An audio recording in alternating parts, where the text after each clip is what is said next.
Basically, what we're calling our little talk today is how to get through this workshop by making an acceptable video.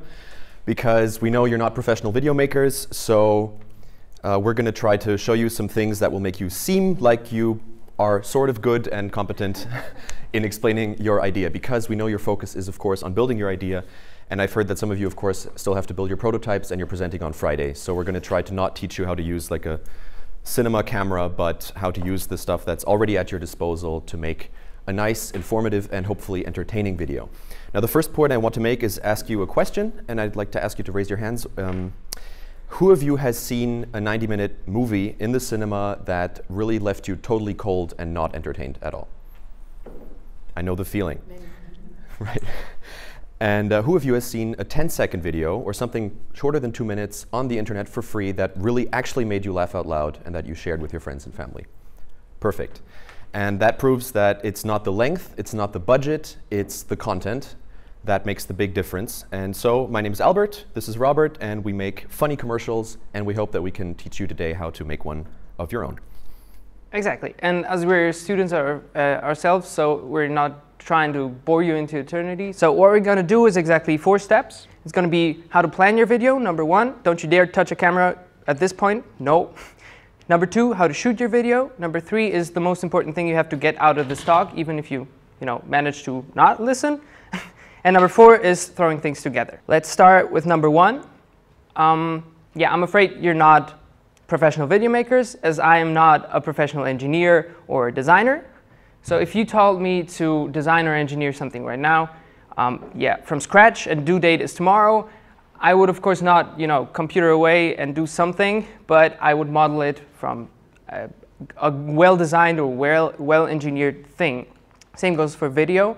So the best way to do an acceptable or good video is to model after the best.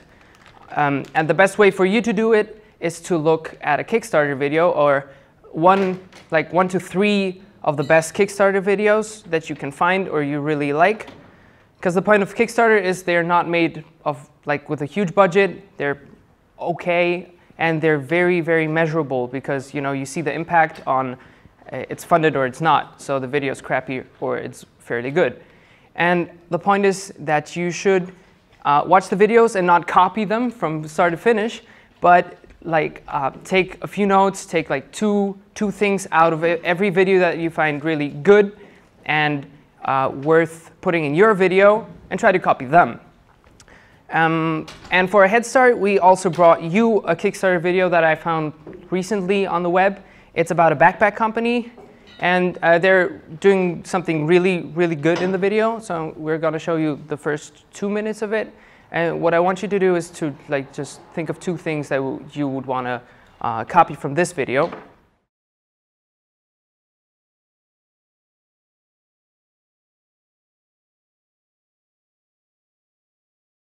I'm proud of you because no one mentioned huge cameras, travels. All of that is not really important to that clip, right? Because it's, I don't know, you could take the expensive equipment, put it in a white room, put a backpack there, be dead boring. But it's actually the guy that makes it really worth listening and watching the video. So what he does is he tells a great story, and that's what you should try to do as well. So how to tell a good story? Well, in the crash course, it's easy. You have to remember one thing. He has a very technical product, right? He engineered something. It's a backpack. So, but all he keeps talking about is the impact on you as a customer. So what do you get from it? What's the impact of his product to you? What good cause do you support? Like in this case, he transforms plastic bottles into backpacks. But yeah, so he tells you what good cause you're supporting by buying this backpack. And good cause doesn't necessarily have to be social. So I'm very sure that the thing you came up with also has something that interests people outside of your group. So this is, yeah, I hope so, yeah. So that's what you have to communicate. It's what's the impact of your product. Less the technicalities. This all has place after the video. I would see the video as a teaser, so it's more an eye catcher. It's what's special about your product, what do I have, what's my benefit from buying the product, and less the technicalities. So everything from like process chain or how you build it, how you actually build it, it's not that important in the video. It's more a white paper thing, but not in the video. Exactly. Great. So a lot of you have seen, this guy is very charismatic, obviously. The way he tells the story, he's a very practiced presenter.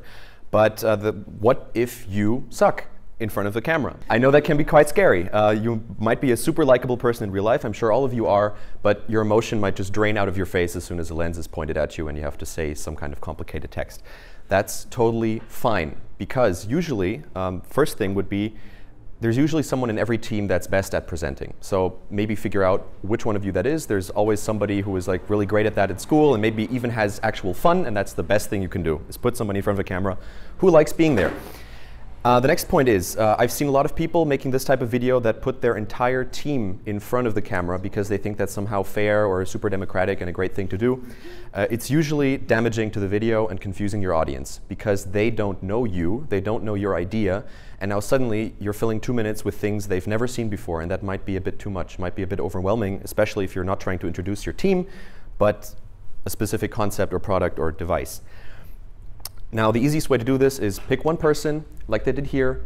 You can show your team, of course, but they can just say hi at the start, or you show them working in the video. So that's still showing everybody working on it, but it's 2 minutes, not 2 hours, so don't introduce the entire fellowship. Just like pick which one of you is the sexy Gandalf that can sort of guide your audience through the video and explain everything.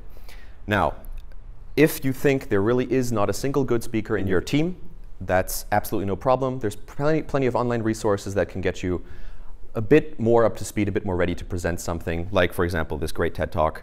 There's a whole playlist about this. It's like basically filming a video is just like public speaking with less eyes staring at you, which is all the more easier. And a few breathing exercises can actually do wonders.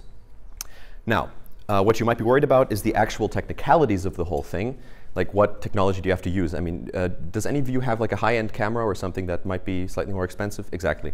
There usually is, like you can, maybe your dad has something like that. Only use that if you're super, super comfortable with it. You might be, but make sure you're using manual settings, and that can get very complicated, especially if you have tons of other things on your mind. So what we would suggest is we'll show you 2 videos, and I want you to pay close attention, and I'll ask you an important question right after. So the first one. Hi, my name is Robert. I'm the inventor of Tiny Vinyl. From now on, Spotify will send you your daily mix on one of these. And the best thing is it fits into every CD player. It won't play, but it fits. On that note, it also fits in most toasters. Hi, I'm Robert. I'm the inventor of Tiny Vinyl. From now on, Spotify will send you your daily mix on one of these. You kind of know the rest, right? So the question I have is, which one was made using 5,000 euros worth of Sony equipment, and which one was made on a phone? Second one, obviously. Yeah. The second one was made on a phone. OK, who thinks the second one was made on a phone? Exactly, of course. That's the whole point. I was sure you would get it, but the second one is basically not super misusing the Sony camera. It's just, if you don't really pay any attention, just play record. This is what happens. Press record. What happens if you use a phone and just click record? A lot of great things, because there's a super huge amount of software behind that. We made this using an iPhone, Robert's iPhone 7, which isn't even a super new phone. Just a simple app that makes us select all the settings manually, because so it doesn't flicker or change when the light changes. And very important, something that Robert will mention in a few minutes. My point being, most of you have the necessary stuff on you right now. So you can use any smartphone that's probably newer than 3 years to achieve a result. Just like this one, just make sure that the lighting is right. That's super important. Don't go like somewhere dark like we did here, which was just a normal hallway. It looks a lot darker in the final video. If you can find an interesting background like we did, maybe a blue color. I personally dislike white walls very much, but you have plenty of resources here. I saw a bunch of cool colored walls in this building, so you'll be fine there.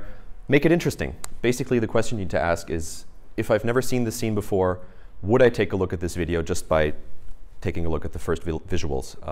And then you can build on that and actually explain your idea.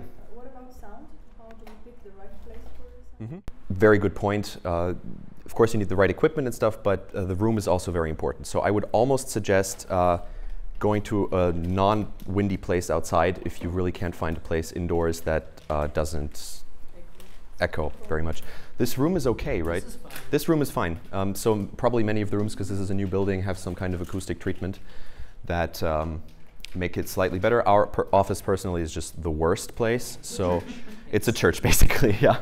So, but you heard we made this in our office and even that sounded fine.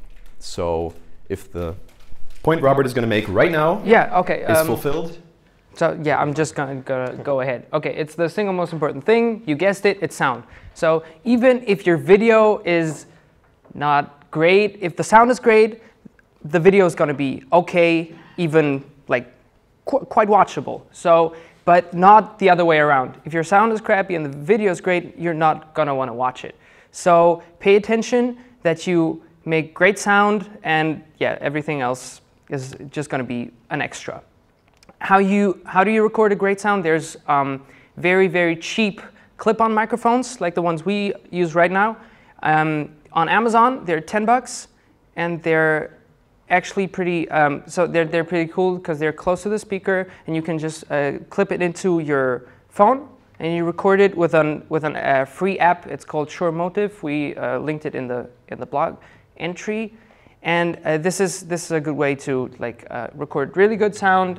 And you just put it under the video, and that should be fine. If you don't get the time to get like a clip-on mic because due date is tomorrow, you just use another phone, not the one you're recording with, but another phone. You just hold it and you speak right into it. You use the same app, Shure Motive. You just press record and speak right into it. That'll do the magic. You think about it this way, of course, every camera has a microphone built in. Why don't you just use that one? Because many people would just say, okay, yeah, sure, I mean, there is one built in. It's going to be glued to the video file, not going to have to be synchronized separately.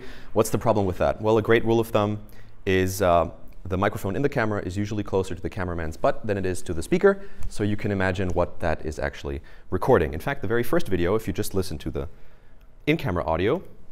Hi, my name is Robert. I'm the inventor of Tiny Vinyl. From now on, Spotify will send you. Oh man, what did I eat? That being said, number 4. Throwing things together. So you now have a separate video, separate audio, so you need some kind of program at least to bring those two together, and then of course finish your actual video. There's a few very easy tools.